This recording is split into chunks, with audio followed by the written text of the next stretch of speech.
uitam la mama fată, știam floarea cum să poartă. Dar de când m-a măritat,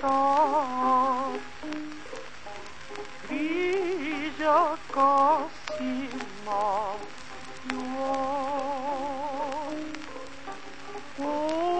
Copiii m-au înconjurat.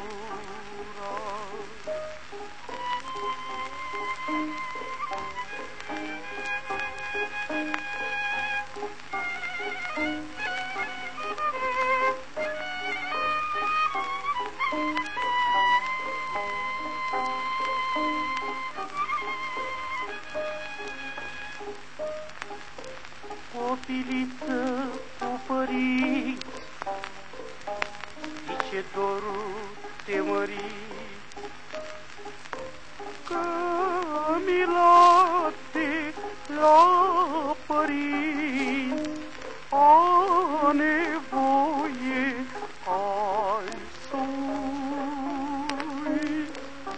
a nevoie ai soi.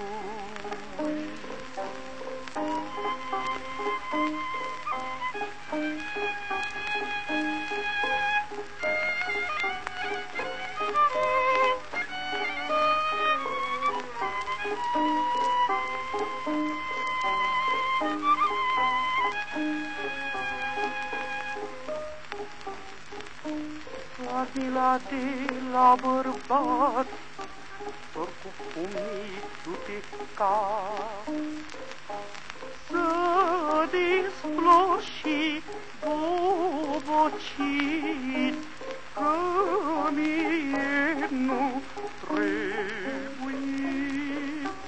că mie nu trebuie.